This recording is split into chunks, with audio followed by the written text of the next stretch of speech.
pihak Brimob untuk sterilisasi bisa menjelaskan?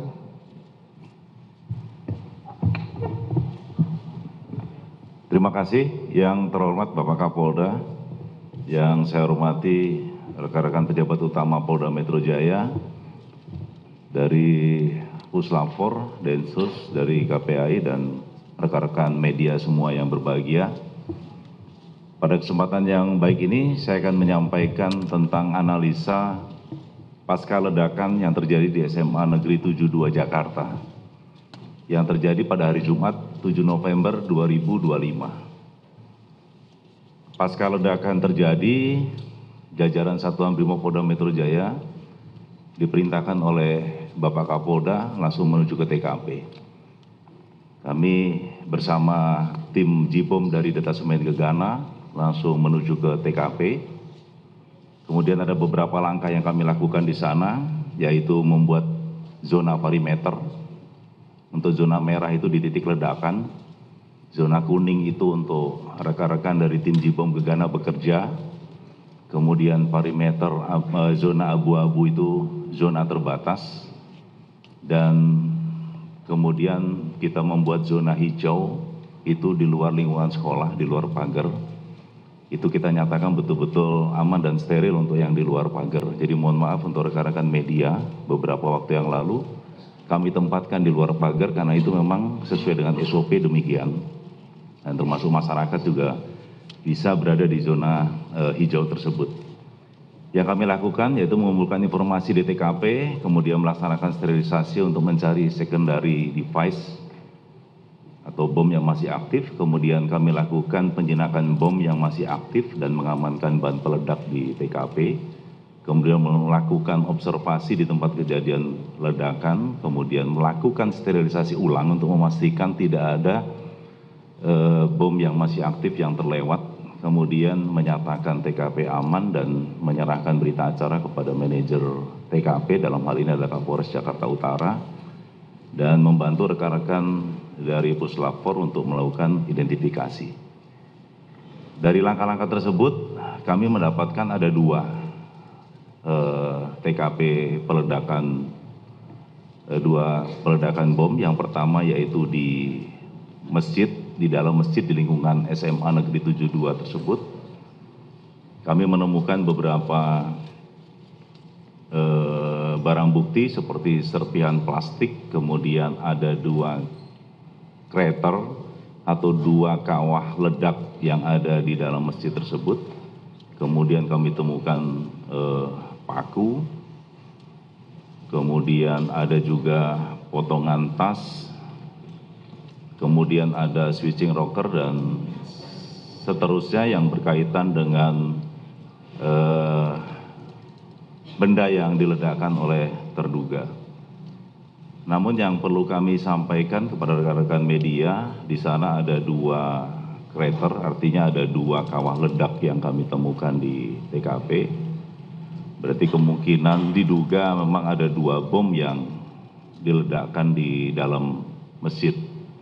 Kami juga menemukan electric mesh, di situ berfungsi sebagai inisiator, kemudian ada papan PCB dan switch rocker yang tadi kami sudah sampaikan, dan ada baterai A4 dengan volt dengan daya 1,5 volt, berarti kalau 4 baterai berarti ada 6 volt.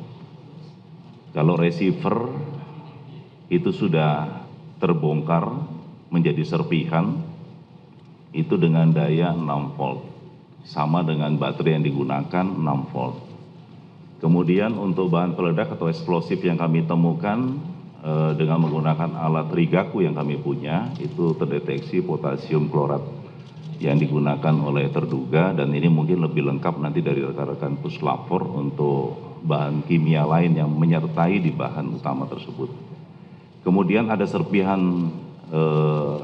plastik, itu kalau kita rekonstruksi itu sama bentuknya dengan jerigen plastik sebesar 1 liter. 1 liter. Kemudian ada shrapnel berupa paku. Paku itu ada paku baja dan paku seng. yang ada payungnya seperti itu, yang berada berserak di dalam masjid.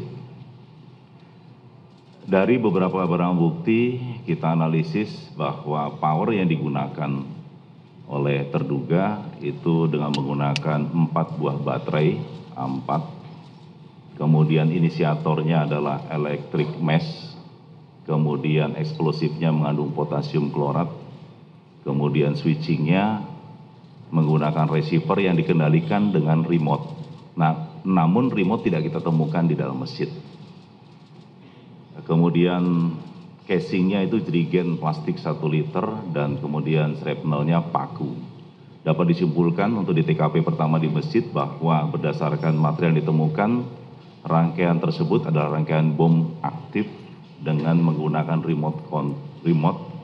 Hal tersebut disesuaikan dengan ditemukannya 4 buah baterai transmitter dan bagian receiver yang menggunakan daya 6 volt. Jadi antara power dengan receiver itu ada kesesuaian, dayanya 6 volt. Kemudian di TKP 1 tadi sudah kami sampaikan ditemukan 2 krater atau 2 kawah ledak. Itu dimungkinkan terdapat 2 bom yang sudah meledak di dalam masjid. Kemudian dampak ledakan berupa overpressure dan shrapnel paku yang mengakibatkan banyak korban yang terluka. Kalau untuk overpressure ini mengakibatkan banyak luka kendala dengan gendang telinga untuk para korban yang ada dalam masjid. Itu untuk TKP yang ada di dalam masjid. Jadi ada 2 bom yang diledakkan di sana. Kemudian untuk TKP yang kedua, posisi itu ada di bank sampah dan di Taman Baca. Untuk di Taman Baca kami mendapatkan barang bukti berupa bom dengan casing kaleng minuman bermerek Coca-Cola, dilengkapi dengan sumbu bakar, dan di sebelahnya terdapat remote. Jadi berdasarkan temuan tersebut, analisa kami bahwa terduga pelaku itu meledakkan posisi yang bersangkutan tidak di dalam masjid. Karena remote kami temukan di Taman Baca. Kondisi masih aktif untuk bom tersebut. Kemudian untuk di bank sampah kami menemukan ada 4 bom, 2 yang sudah diledakkan dan 2 yang masih aktif.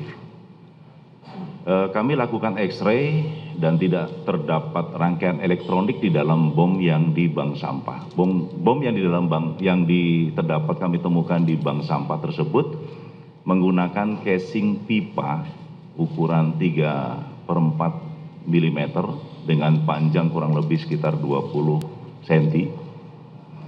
Itu untuk yang 2 sudah meledak, itu namun tidak sempurna meledaknya, jadi tutup casing yang meledak, namun casing pipanya tetap utuh, ya, tetap utuh.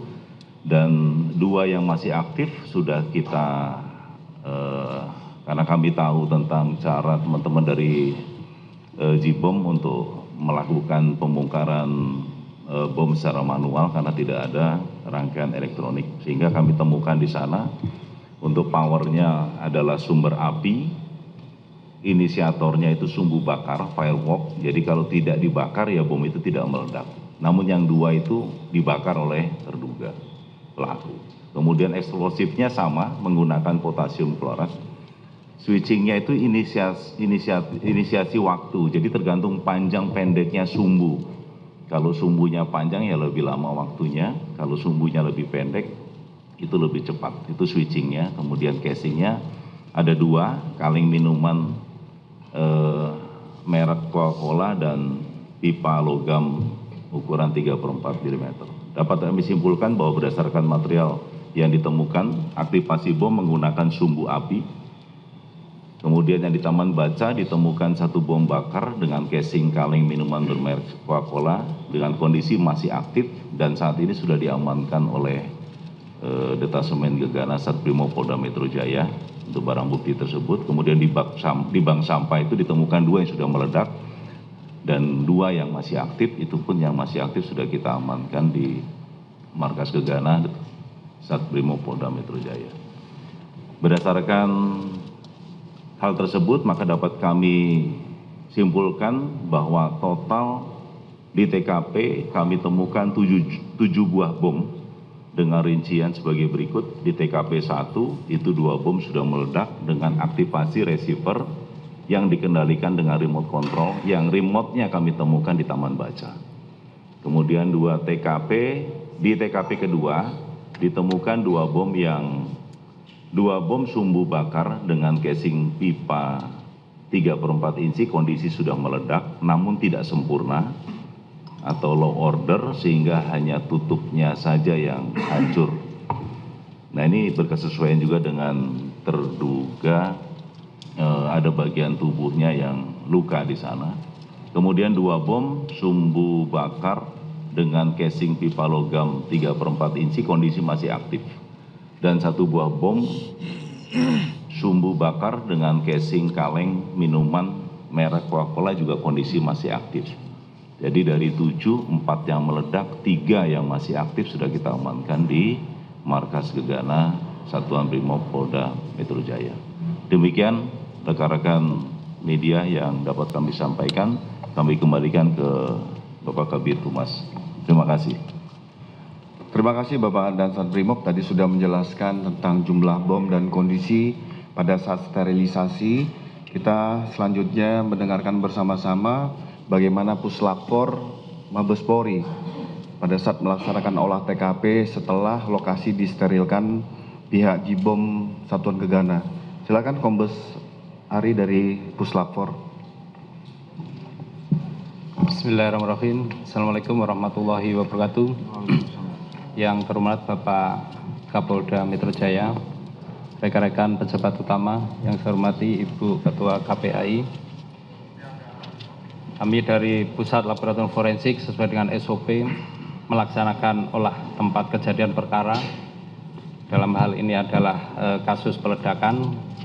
Ada langkah-langkah yang memang kami lakukan setelah TKP dinyatakan steril oleh Gegana, maka tim kami dari Pusat Laboratorium Forensik akan melakukan olah TKP. Dari olah TKP yang kami laksanakan baik di TKP 1, TKP 2 maupun rumah anak yang berkonflik dengan hukum, didapatkan hasil bahwa di TKP 1 terdapat residu bahan peledak dengan kekuatan rendah atau low explosive. Kemudian pada TKP 2 maupun bahan yang didapat dari bom yang belum meledak, kita analisa di laboratorium forensik, kita mendapatkan hasil bahan peledak yang memiliki kekuatan rendah atau low explosive. Kemudian selanjutnya kita juga melakukan pemeriksaan di rumah anak yang berkonflik dengan hukum. Di sana kita juga mendapatkan bahan-bahan peledak yang memiliki kekuatan ledak yang rendah atau low explosive. Dengan kata lain bahwa bahan yang ada di TKP 1 di dalam masjid ataupun di TKP 2 di samping bank sampah itu ada kesesuaian dengan bahan-bahan yang ada di rumah anak yang berkonflik dengan hukum. Itu hasil yang kami lakukan pemeriksaan sampai saat ini, dan hasil itu akan kami rangkum dan kita simpulkan karena memang hasilnya sudah final dari laboratorium forensik. Untuk selanjutnya nanti akan kita berikan kepada penyidik untuk diproses selanjutnya. Saya kira itu yang bisa kita sampaikan. Terima kasih dan saya kembalikan kepada Bapak Kabid Humas. Terima kasih Pak Kombes Ari dari Puslapfor tadi menjelaskan bagaimana pengolahan barang bukti secara scientific investigation. Kita dengar secara bersama-sama. Saat sekarang kita memberi ruang bagi Direktur Siber tentang pengolahan CCTV